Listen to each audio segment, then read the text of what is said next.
जय राम जी की। श्री वाल्मीकि रामायण किष्किंधा कांड 12वां सर्ग। श्री राम के द्वारा 7 साल वृक्षों का भेदन। श्री राम की आज्ञा से सुग्रीव का किष्किंधा में आकर बाली को ललकारना और युद्ध में उससे पराजित होकर मतंग वन में भाग जाना। वहाँ श्री राम का उन्हें आश्वासन देना और गले में पहचान के लिए गज पुष्पी लता डालकर उन्हें पुनः युद्ध के लिए भेजना। जय राम जी की। सुग्रीव के सुंदर ढंग से कहे गए इस वचन को सुनकर महातेजस्वी श्री राम ने उन्हें विश्वास दिलाने के लिए धनुष हाथ में ले लिया। दूसरों को मान देने वाले श्री रघुनाथ जी वह भयंकर धनुष और एक बाण लेकर धनुष की टंकार से संपूर्ण दिशाओं को गुंजाते हुए उस बाण को साल वृक्ष की ओर छोड़ दिए। उन बलवान वीर शिरोमणि के द्वारा छोड़ा गया वह सुवर्ण भूषित बाण उन 7 साल वृक्षों को एक ही साथ बेंधकर पर्वत तथा पृथ्वी के 7 तलों को छेदता हुआ पाताल में चला गया। इस प्रकार एक ही मुहूर्त में उन सबका भेदन करके वह महान वेगशाली बाण पुनः वहां से निकलकर उनके तरकस में ही प्रविष्ट हो गया। श्री राम के बाण के वेग से उन 7 साल वृक्षों की विदीर्ण हुई दशा देख वानर शिरोमणि सुग्रीव को बड़ा विस्मय हुआ। साथ ही उन्हें मन ही मन बड़ी प्रसन्नता हुई। सुग्रीव ने हाथ जोड़कर धरती पर माथा टेक दिया और श्री रघुनाथ जी को साष्टांग प्रणाम किया। प्रणाम के लिए झुकते समय उनके कंठारादि भूषण लटकते हुए दिखाई देते थे। श्री राम के उस महान कर्म से अत्यंत प्रसन्न हो उन्होंने सामने खड़े हुए संपूर्ण अस्त्र वेत्ताओं में श्रेष्ठ धर्मज्ञ सूरवीर श्री रामचंद्र जी से इस प्रकार कहा। पुरुष प्रवर भगवान, आप तो अपने बाणों से सम्रांगण में इंद्र सहित संपूर्ण देवताओं का वध भी करने में समर्थ हैं, फिर बाली को मारना आपके लिए कौन बड़ी बात है। हे काकुत्स, जिन्होंने 7 बड़े बड़े साल वृक्ष पर्वत और पृथ्वी को एक ही बाण में विदीर्ण कर डाला, उन्हीं आपके समक्ष युद्ध के मुहाने पर कौन ठहर सकता है।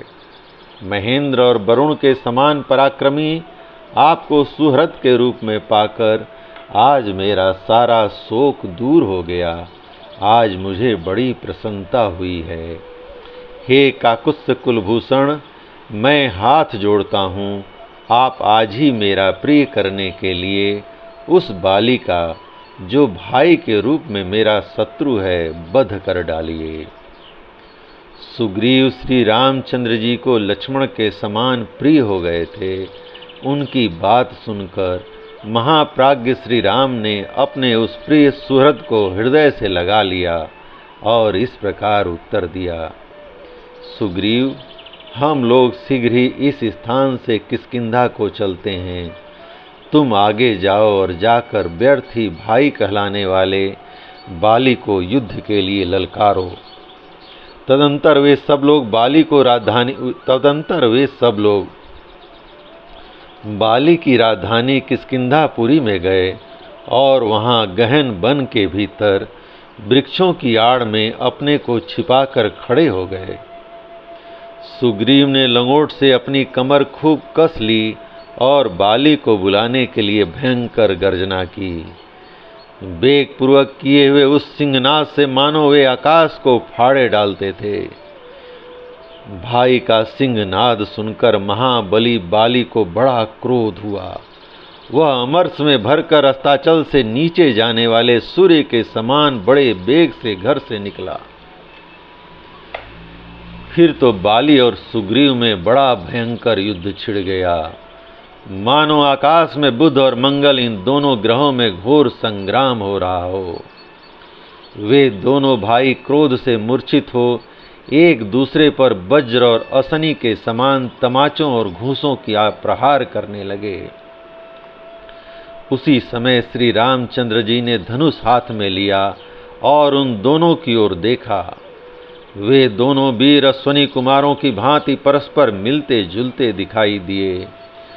श्री रामचंद्र जी को यह पता ही नहीं चला कि इनमें कौन सुग्रीव है और कौन बाली।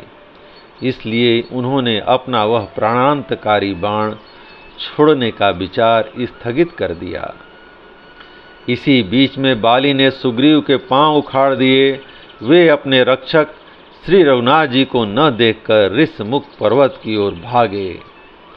वे बहुत थक गए थे। उनका सारा शरीर लहू लुहान और प्रहारों से जर्जर हो रहा था। इतने पर भी बाली ने क्रोधपूर्वक उनका पीछा किया, किंतु वे मतंग मुनि के महान वन में घुस गए। सुग्रीव को उस वन में प्रविष्ट हुआ देख महाबली बाली साप के भय से वहां नहीं गया और जाओ तुम बच गए ऐसा कहकर वहां से लौट आया। इधर श्री रघुनाथ जी भी अपने भाई लक्ष्मण तथा हनुमान जी के साथ उसी समय वन में आ गए जहां बानर सुग्रीव विद्यमान थे।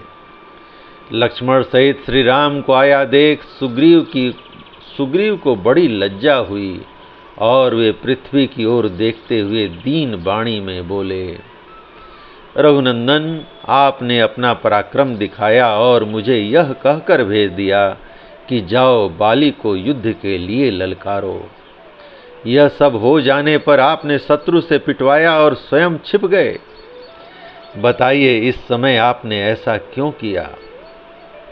आपको उसी समय सच सच बता देना चाहिए था कि मैं बाली को नहीं मारूंगा। ऐसी दशा में मैं यहाँ से उसके पास जाता ही नहीं। महामना सुग्रीव जब दीन वाणी द्वारा इस प्रकार करुणाजनक बात कहने लगे, तब श्री राम फिर उनसे बोले, तात, सुग्रीव मेरी बात सुनो, क्रोध को अपने मन से निकाल दो। मैंने क्यों नहीं बाण चलाया इसका कारण बतलाता हूँ। सुग्रीव, वेशभूषा, कद और चाल ढाल में तुम और बाली दोनों एक दूसरे से मिलते जुलते हो। स्वर, कांति, दृष्टि, पराक्रम और बोलचाल के द्वारा भी मुझे तुम दोनों में कोई अंतर नहीं दिखाई देता। हे बानर श्रेष्ठ, तुम दोनों के रूप की इतनी समानता देखकर मैं मोह में पड़ गया, तुम्हें पहचान न सका। इसलिए मैंने अपना महान वेगशाली शत्रु संहारक बाण नहीं छोड़ा। मेरा वह भयंकर बाण शत्रु के प्राण लेने वाला था। इसलिए तुम दोनों की समानता से संदेह में पड़कर मैंने उस बाण को नहीं छोड़ा। सोचा कहीं ऐसा न हो कि हम दोनों के मूल उद्देश्य का ही विनाश हो जाए। वीर बानर राज, यदि अनजान में या जल्दबाजी के कारण मेरे बाण से तुम ही मारे जाते तो मेरी बालोचित चपलता और मूढ़ता ही सिद्ध होती। जिसको अभय दान दे दिया गया हो उसका वध करने से बड़ा भारी पाप होता है।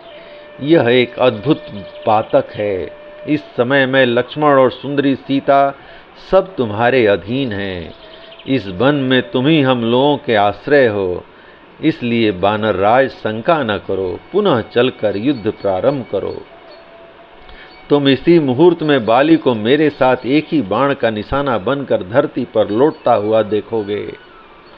हे बानेश्वर, अपनी पहचान के लिए तुम कोई चिन्ह धारण कर लो, जिससे द्वंद्व युद्ध में प्रवृत्त होने पर मैं तुम्हें पहचान सकूं।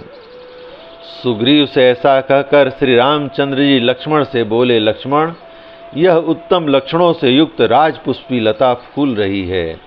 इसे उखाड़कर तुम महामना सुग्रीव के गले में पहना दो। यह आज्ञा पाकर लक्ष्मण ने पर्वत के किनारे उत्पन्न हुई फूलों से भरी वह गज पुष्पी लता उखाड़कर सुग्रीव के गले में डाल दिया। गले में पड़ी हुई उस लता से श्रीमान सुग्रीव वक्त पंक्ति से अलंकृत संध्या काल के मेघ की भांति शोभा पाने लगे। श्री राम के वचन से आश्वासन पाकर अपने सुंदर शरीर से शोभा पाने वाले सुग्रीव श्री रघुनाथ जी के साथ फिर किष्किंधापुरी में जा पहुँचे। जय राम जी की। इस प्रकार श्री वाल्मीकि निर्मित आर्ष रामायण आदि काव्य के किष्किंधा कांड का 12वां सर्ग प्रभु श्री राम की कृपा से पूर्ण हुआ। जय राम जी की।